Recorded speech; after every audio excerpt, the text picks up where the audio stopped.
नमस्कार दोस्तों, मैं मयंक सिंह आप लोगों के लिए ट्रांसपोर्टेशन का सब्जेक्ट लेकर चल रहा हूँ। हम आपको ज्योमेट्रिकल डिज़ाइन के बारे में बता चुके हैं।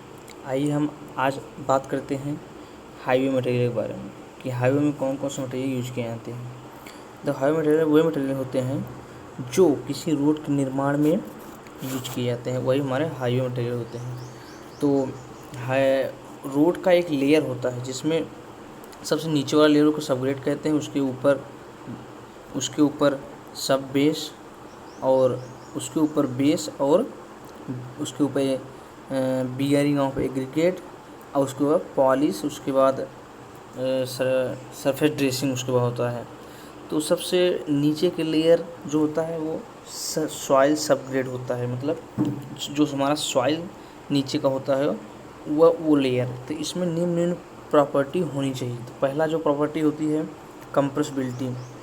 कंप्रेसिबिलिटी मतलब उस पर लोड लगाने पर उसके आयतन में कोई परिवर्तन नहीं होना चाहिए, इनकम्प्रेसिबिलिटी।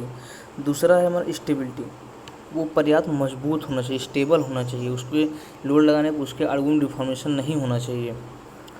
तीसरा है हमारा परमानेंसी इन स्ट्रेंथ, मतलब मजबूती होनी चाहिए, उनके जो स्ट्रेंथ है उस मजबूती होनी चाहिए।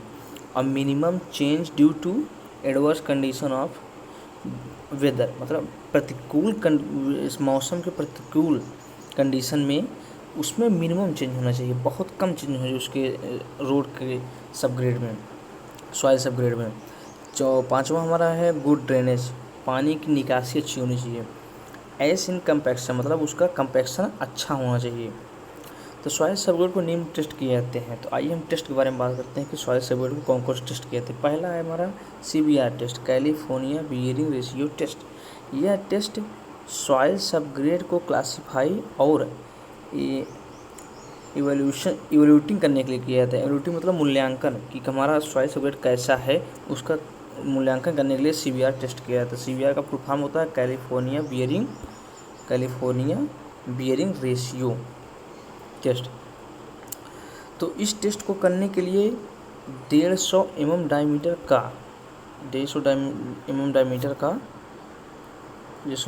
का सॉइल को लेकर इसकी ऊपर 50 mm डायमीटर के पिस्टन के द्वारा लोड को अप्लाई किया जाता है।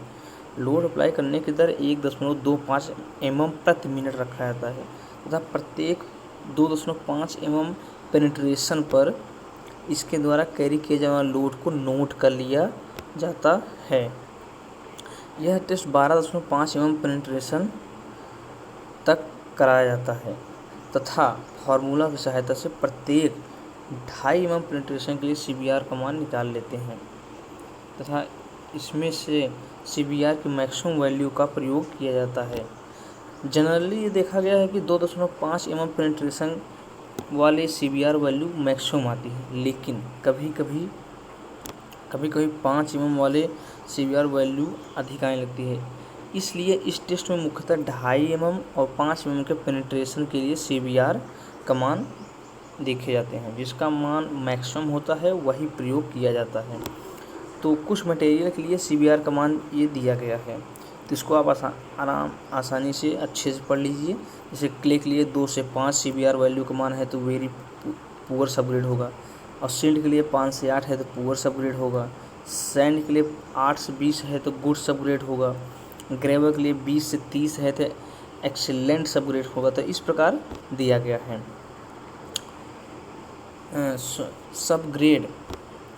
सबग्रेड के लिए सबसे अच्छा मटेरियल वह होता है जिसमें सैंड 60-80% और क्ले की मात्रा 15 से 20% और बाकी सिल्ट हो। तो ये हमारा सबग्रेड का सबसे अच्छा मटेरियल है। 2.5 mm और 5 mm पेनिट्रेशन के लिए स्टैंडर्ड स्पेसिमेन के द्वारा कैरी किया गया क्रमशः लोड जो होता है वो 70 kg पर सेमी स्क्वायर और 105 kg पर सेमी स्क्वायर होता है। दूसरा हमारा टेस्ट जो होता है प्लेट लोड टेस्ट। यह टेस्ट सॉइल सबग्रेड की सपोर्ट कैपेबिलिटी को ज्ञात करने के लिए किया जाता है। इस टेस्ट को करने के लिए 30 mm, 45 mm, 30 semi, 45 semi, 60 semi और 75 सेमी साइज की प्लेट का प्रयोग किया जाता है। हाईवे के केस में 75 सेमी साइज की प्लेट प्रयोग किया जाता है, जनरली ये देखा गया है। ये सर्कुलर और स्क्वायर होते हैं, लेकिन स्क्वायर वाले को प्रेफर किया जाता है। प्लेट की सहायता से 4.25 mm डिफॉर्मेशन के लिए मॉडुलस ऑफ सबग्रेड रिएक्शन का मान ज्ञात कर लेते हैं। मॉडुलस ऑफ सबग्रेड रिएक्शन का मान निम्न फार्मूला से ज्ञात किया जाता है, जिसको के से डिनोट करते हैं। लोड इंटेंसिटी बटे डिफॉर्मेशन, मतलब सबग्रेड पर आने वाला लोड बटे डिफॉर्मेशन, मतलब उसमें कितना डिफॉर्मेशन हो रहा है, P/डेल्टा। तो उसका जो मात्रक होता है वो इस प्रकार देखा जाता है, kg प्रति सेमी क्यूब प्रति सेमी।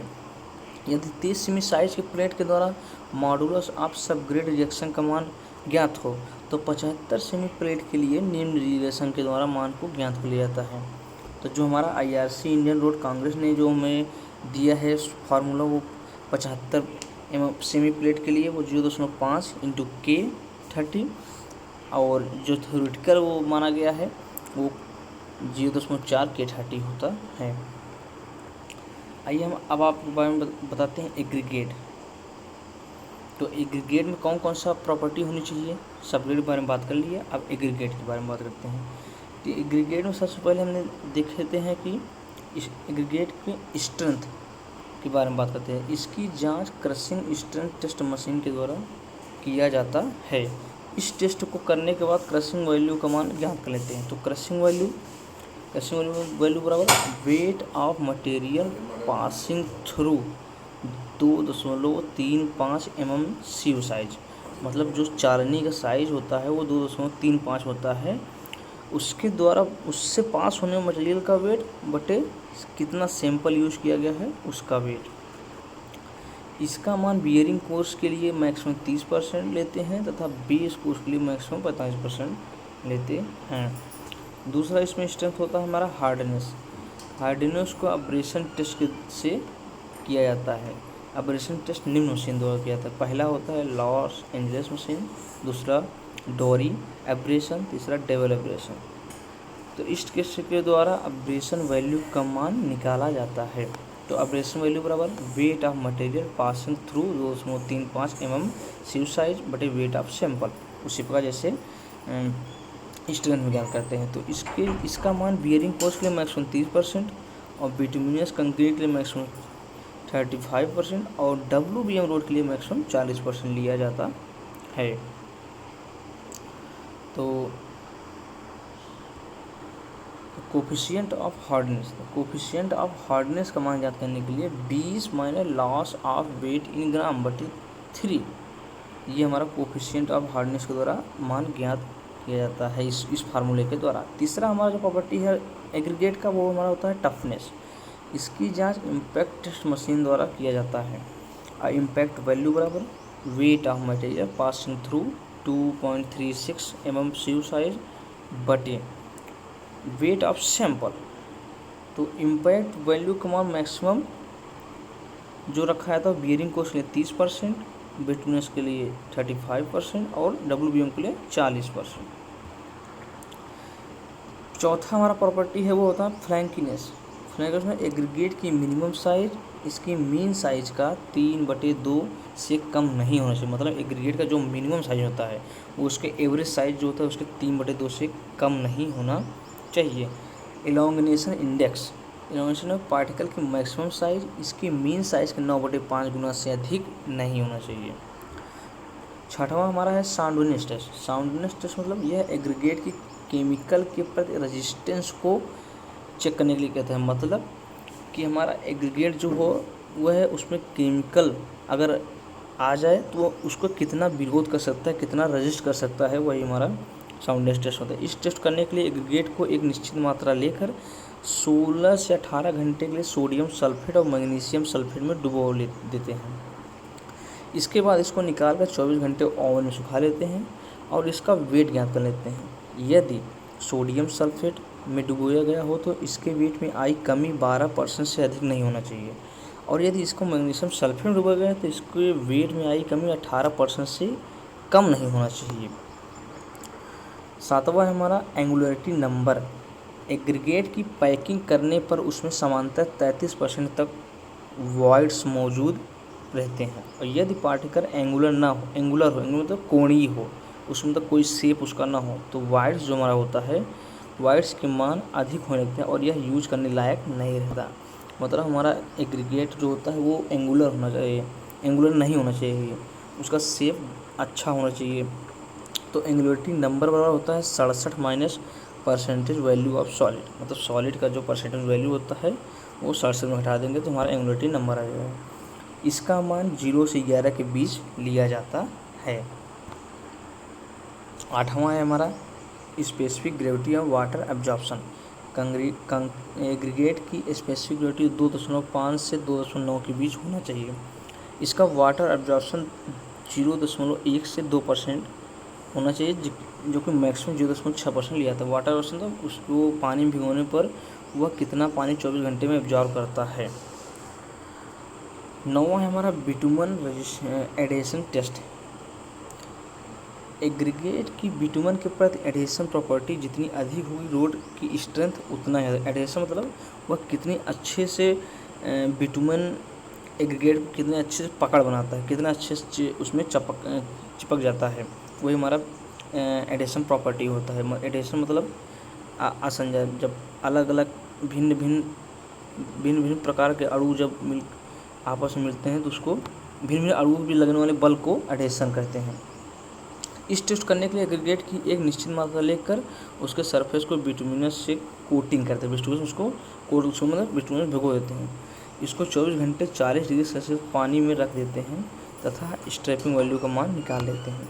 अब स्ट्रेपिंग वैल्यू मतलब total uncovered area of aggregate by bitumen और total surface area of aggregate. मतलब स्ट्रेपिंग मतलब एग्रीगेट में जो अनकवर्ड एरिया है, मतलब उसमें जो बिटुमिन उसमें अच्छे जहाँ नहीं चिपक पाया है वो हमारा टोटल अनकवर्ड एरिया है। और उसके बाद बटे टोटल एरिया ऑफ एग्रीगेट हमारा जो टोटल एरिया हो, तो इसका मान देखा गया कि 5% से अधिक नहीं होना चाहिए। तो दोस्तों हम आपको आज बताएं कि एक रोड बनाने में कौन कौन से मटेरियल को यूज किया जाता है। तो आज हम आपको बता चुके हैं, अभी सॉइल सबग्रेड के बारे में बताएं और उसके बाद एग्रीगेट के बारे में। अब हमको अगले लेक्चर में बिटुमिन के बारे में बताएंगे। तब तो आप लोग अच्छे से पढ़ते रहिए और एग्जाम आने वाला है, थोड़ा वीडियो बनाने में लेट होता है उसके लिए सॉरी। आगे क्वेश्चन अच्छा जल्दी से जल्दी वीडियो आपके सामने आए। धन्यवाद।